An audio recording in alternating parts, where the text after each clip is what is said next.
Greetings, I'm Jim Kirby and welcome back to a deep dive into Matthew's Gospel. Today, after all the setup, after all the questions we were asking ourselves before we actually got into the text of Matthew's Gospel, before we talked about the translations of the Gospels, we talked about who's Matthew's audience, we talked about who Matthew was, when was his Gospel written, all those different things. Now today, with all that stuff in mind, we're going to actually start talking about the actual chapters and verses of Matthew's Gospel.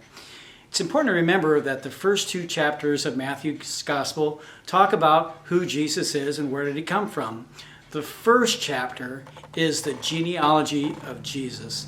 Now, the mere mention of genealogy strikes fear into any priest or preacher who decides that they're going to preach on Matthew chapter 1 and the genealogy. Oh my gosh, it's a list of names, and you have to be heroic in your ability to pronounce all of these names. And so that's the first chapter. The second chapter is of Jesus' infancy. Okay, so let's start with chapter 1, the genealogy of Jesus. So the very first words of Matthew's Gospel are, here is the genealogy of Jesus, or the birth record. Some translations say that. And the genealogy, we'll get more into it as we go. The genealogy that Matthew is putting before you, he's trying to situate Jesus in Israel's history. Look at all the people that Jesus is connected to. Abraham, David, all these different people. Joseph is in the line of David. And so this genealogy goes from Abraham to David through the Babylonian exile. And another thing you'll notice right away when we compare Matthew to Luke, you'll notice that Matthew puts a special emphasis on Joseph. Joseph is an Israelite. He is in the line of David, and that's important. Before moving on to the genealogy, let's remember Joseph is central to Matthew's Gospel in the infancy narrative of Jesus. Joseph has his dreams in chapter 2. The Magi come. They follow the star. They come to Jerusalem first, and then they go to Bethlehem. They visit Joseph, Mary, and Jesus, and then Jesus, Mary, and Joseph go to Egypt, and then after they're in Egypt, after Herod dies, they come back, but they don't go back to Bethlehem, they go back to Nazareth. That's the second chapter, but always remember that Joseph is a central character other than Jesus in Matthew's Gospel. One of the things that Matthew is going to hit us over the head with, he's going to prove that Joseph is Jesus' legal father, but he's going to point out that he is not his physical father. And he does that in a lot of different ways. But that's the main thing. The first two chapters that Matthew is trying to put before us is he's going to say that Joseph is the legal father of Jesus, but he's not the physical father of Jesus. And Matthew will explain that as we go. Here's a definition of what a genealogy is for Matthew and Luke for that matter. A genealogy is not as concerned about bloodlines as what the relationships are within the genealogy, what those relationships say about the person, in this case, Jesus.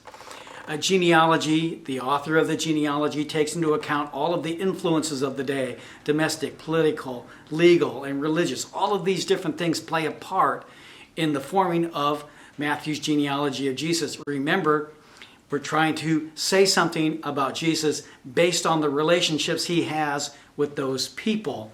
It may or may not be historical, and so we have to be okay with that. You might ask yourself the question, well, how are they proving any of this? Well, a lot of this, the names are in the Old Testament, and a lot of the genealogy is taken right out of Ruth and Exodus and Genesis, and we'll get to that later. But it's not like these guys had birth certificates and all these record books of who. It just wasn't that way. This is all part of the oral tradition. This is how it's handed on. And this is Matthew's way of trying to convince his audience who Jesus is.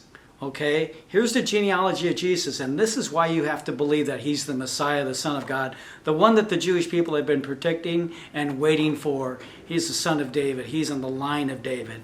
So it's not going to be linear by any means.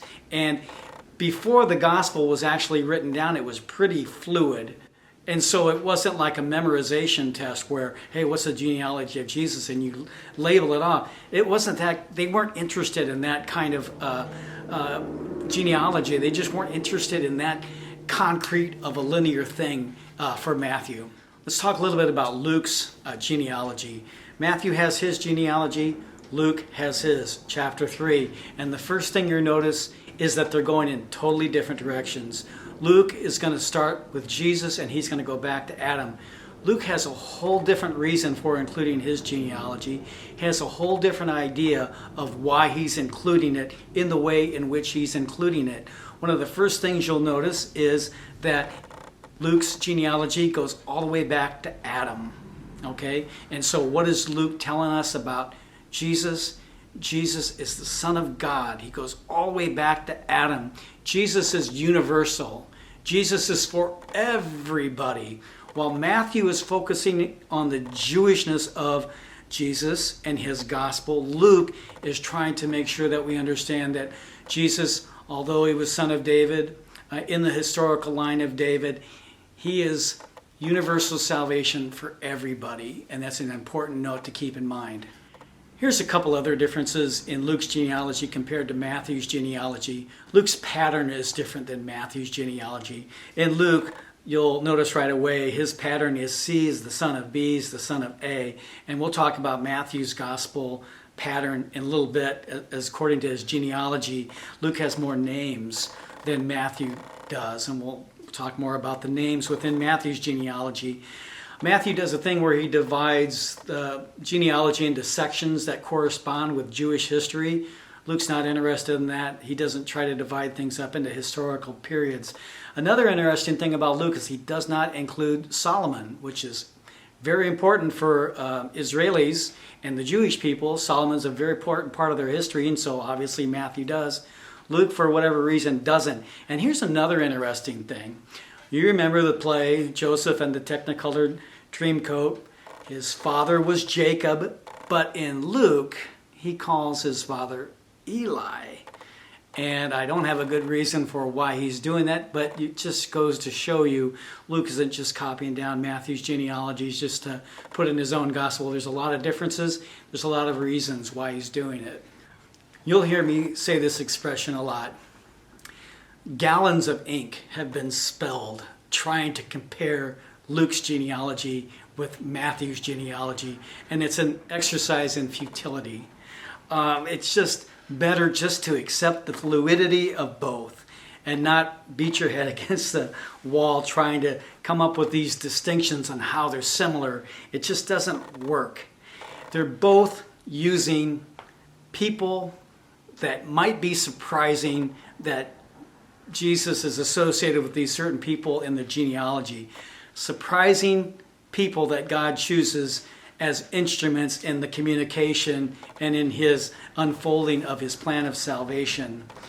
There's always going to be a tension in the Gospels. There's always going to be tension when Jesus shows up. Tension between the tradition and tension with the newness.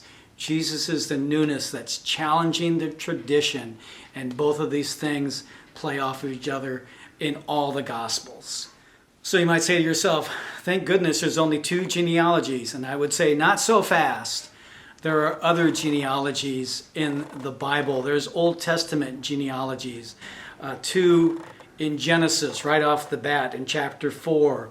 There's 2 genealogies. The first genealogy in Genesis is one of Cain, tracing Cain to the sons of Lamech, in Genesis chapter 4. So Genesis chapter 4, 12 through 26 has that first genealogy, Cain to the sons of Lamech, and the second genealogy is Adam through Seth to Enosh. Okay? And so the reason I'm pointing this out is genealogies are not just things of the New Testament. Matthew and Luke were well aware of the genealogies in the Old Testament.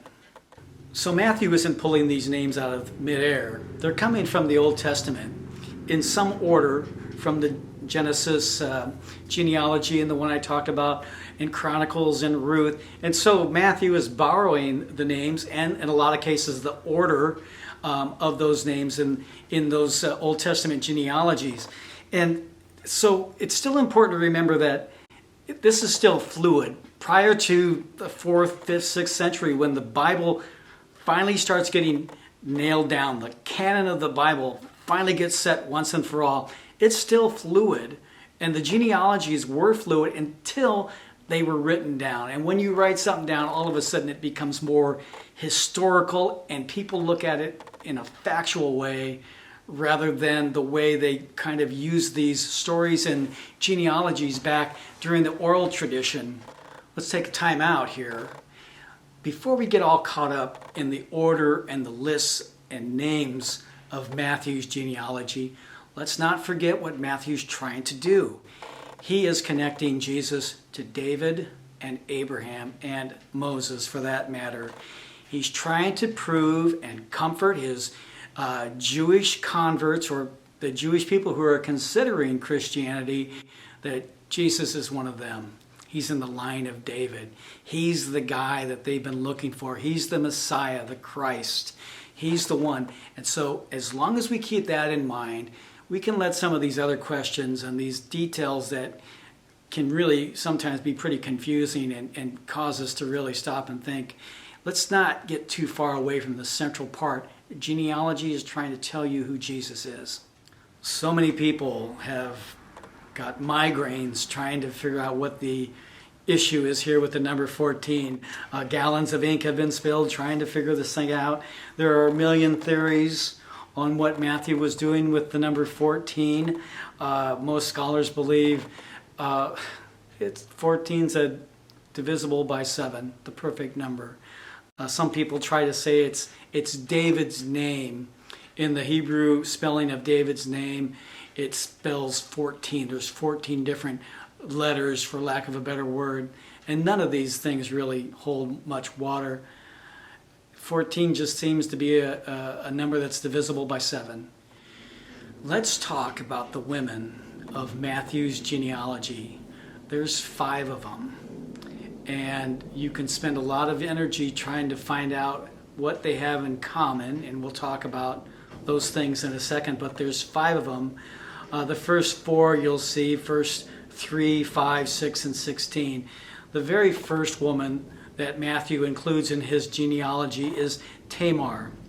Tamar not only is a woman fitted into Matthew's genealogy, it also breaks the pattern, and it seems really unnecessary here, but her presence all of a sudden in verse 3, Tamar, all of a sudden the pattern changes for Matthew, and it's these kinds of irregularities that makes Matthew's gospel, his genealogy, so interesting. And so that's the first one. That's Tamar.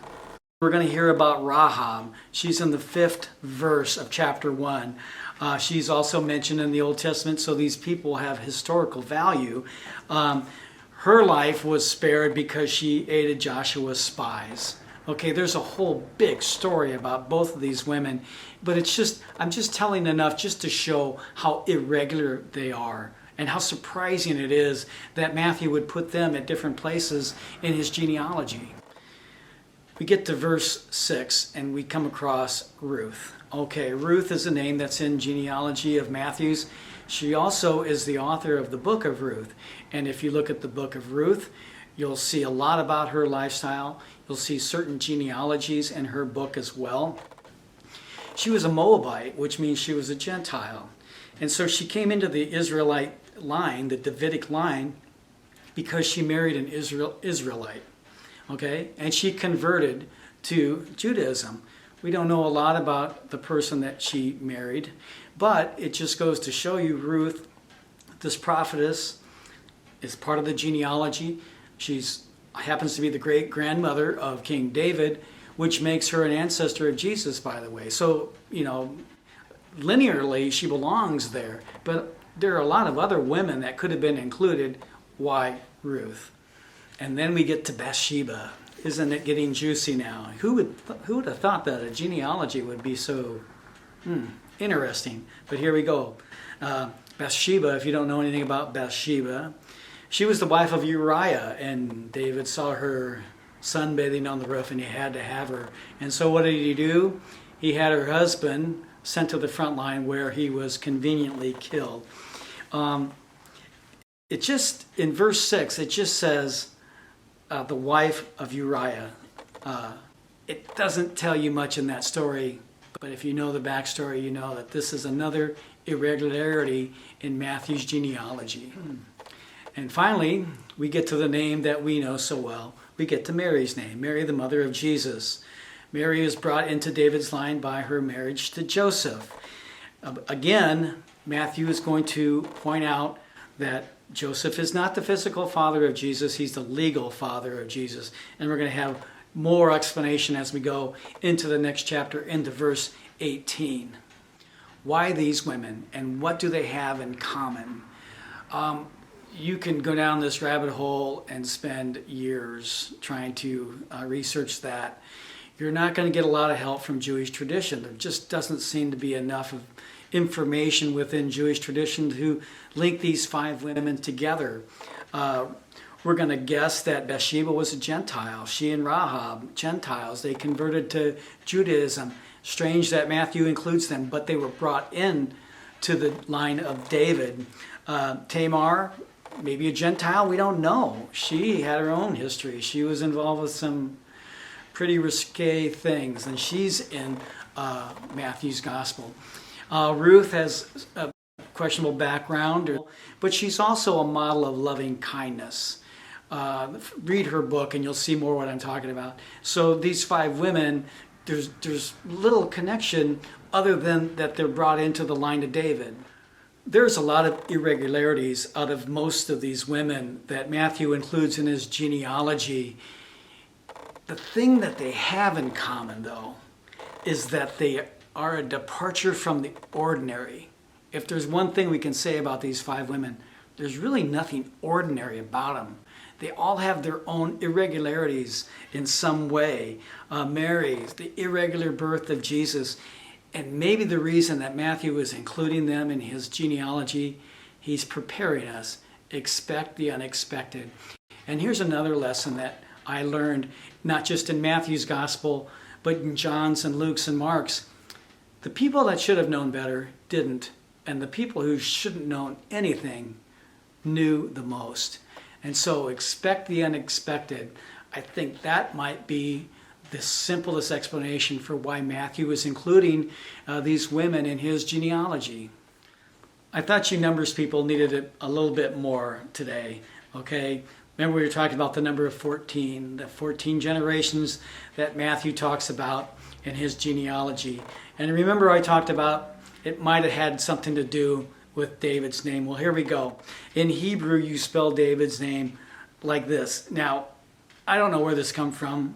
I just know that I've seen it in a couple of books, and this was an attempt to have an explanation of the number 14. Well, here we go.